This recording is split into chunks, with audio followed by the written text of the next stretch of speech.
So we are here in Reporter Without Borders because they have a special place, an anti-censorship place. And that's I invited you to explain what you are doing in Bahrain Watch. But can you first introduce yourself and tell us who you are exactly? Okay, my name's Reda Al-Fardan. I'm from Bahrain. On my Twitter account, I define myself as a protester. What are you doing in France? Well, I recently moved to France this past year to live with my wife. Yeah. She's a French citizen. Okay. She's half Pakistani, half Algerian, married to a Bahraini, and she's finishing her medical residency here. Before, I used to work in the Middle East, in the Gulf. I used to work in banking, and then I worked in management consulting between Bahrain, Riyadh, and Dubai.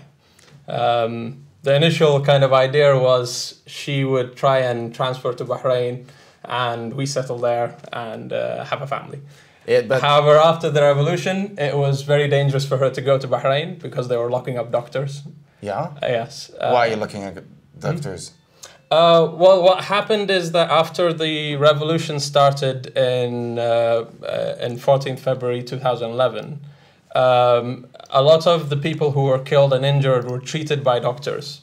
And the government targeted the doctors in a way as a punishment for them to treat injured protesters because in a way they considered that as being complicit with the protesters, even though the doctors were just doing their job. And another kind of reason was basically that doctors had all these evidence of police brutality and violations that were committed by the Ministry of Interior and by the military of Bahrain. So doctors can't leave the country? Well, actually, some of them are actually in prison right now as we speak. Some doctors? Yes, some of the doctors. Because they treated... Because they treated the injured. Can you tell us about Bahrain Watch? Because you are also a member of Bahrain Watch. Yes. So Bahrain Watch was established basically to kind of monitor the government's efficiency, transparency, and to try and promote the accountability of the government. For instance, 2 weeks ago, I think, you launched Access Denied. Yes. So this was a research kind of project that took a couple of months, and basically it shows that the government's promise of an open door policy where anybody could come and see what's happening inside Bahrain is basically a lie. There's been more than 222 journalists, aid workers, human rights organizations, NGOs, trade unions who've tried to get into Bahrain to see what's happening, but have been denied access. However, what they have been doing is trying to push back anybody who they think will be critical of the government. Including European Parliament yes, I mean, in fact, the special rapport on torture for the United Nations, he was also prevented from visiting Bahrain. And can you tell us about Arms Watch? The Arms Watch basically is trying to see where the arms sales, where the arms trade, with Bahrain is coming from. So people take pictures in Bahrain of the weapons that are used. They put it on Flickr, on Twitter, the web, on Facebook, etc. Yeah. And people from Bahrain Watch take all those pictures and try to identify which country, which manufacturers. Yes, that's the idea of, because they've been saying at times that the US or the UK are not selling weapons that are being used against protesters in Bahrain to the government. The evidence shows and the picture shows that a lot of these weapons do come from these countries. From democratic countries. From democratic countries who say that they would never actually sell arms to dictators that will use them to kill their own people. But the truth is now, over the past 2 years, more than 100 martyrs in Bahrain that have been killed by the government. People are dying. However, yes, if you're gonna throw tear gas inside homes where there are infants, I mean there were a lot of babies who actually died because of tear gas inside the homes. And as I said, like just 3 days ago, there's an elderly man who died because of tear gas. The way they're using the tear gas is kind of like, you know, it's kind of like, you know, making houses look like gas chambers. Lethal weapon. Just throw gas inside until people, like, you know, suffocate to death. Yeah. The reason why they do this is punishment for these villages for, you know, continuing to protest. These villages every night protest. This model was used quite a lot, and this was like, you know, in 2011. Yeah. The way that Bahrain Watch does. And you also send me this link where we can see that it is actually manufactured and sold by a French company. Yes. We didn't find. What we do is that we look at you know, reverse image search. Yeah, I understand. So basically we use the image and we use search engines that basically find that image in other places. Yeah. So Bill basically, you know, worked for Bahrain Watch, actually found it here. We didn't find it anywhere else. And the serial number, the way the thing is written on the canister, is very much the same as it is. When you sent me this link, I went to the on the website of French Minister of Defense, where each year they published a report to tell people how many weapons have been sold to which country. And when we see this report, so it's the report of 2012, and it's on page 53, I think. Well, I will look. It's, yeah. And here we see that,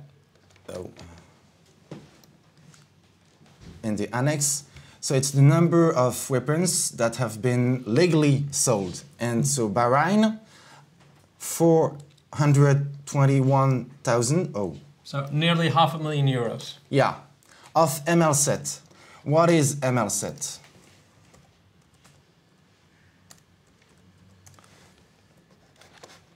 ML7 is here.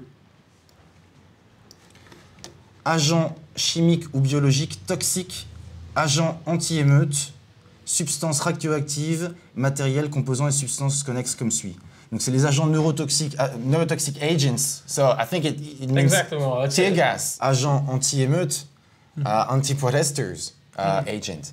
And well, after I wanted to see who is this company, and when I looked at Google, who is SAI Elsetex, I saw that they bought, I don't know if it's an advertisement, but it's leader des produits pour la gestion démocratique des foules. So it's the leader for the democratic gestions of fraud.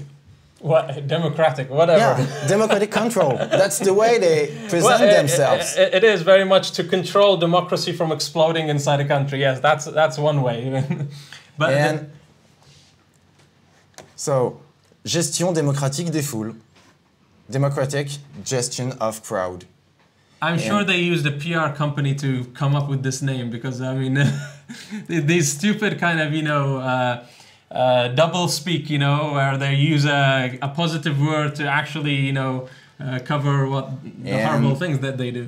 These companies that operate inside the Gulf, in the UAE, in Bahrain, in Kuwait, Saudi, Qatar, they only have this help because the governments of these companies in the US, UK, France, Italy are allowing it to happen. They can't export, you know, these products without a license. I think it's your king that came in France in last August. Yes, unfortunately. François Hollande's... this was a surprise to us, because we knew Sarkozy loved to kind of, you know, play around with, you know, these dictators all the time. And Sarkozy still gives statements in support of, you know, the royal family in Bahrain.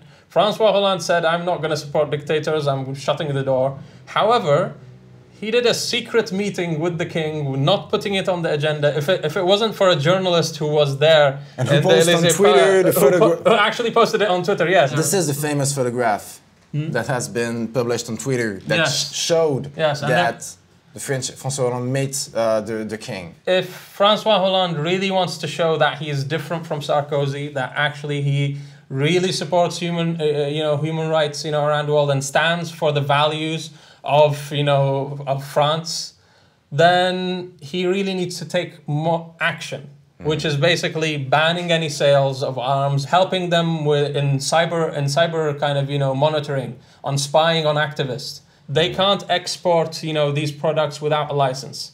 So the governments know that these that the Bahraini government and other Gulf governments are buying these kind of, you know, equipment and monitoring systems to monitor activists who end up getting sent to jail, end up being tortured and killed, and in the end of the day, it goes against the values that they say that they support, which is democracy and human rights. And stop training the riot police in Bahrain. Because France has been sending experts to the French embassy and to Bahrain to train the riot police there. If you've got a last word to tell people, what would you tell them? So the revolution in Bahrain is basically about patience and staying your ground. Because we know it's a long fight against all these international and internal interests. Take care.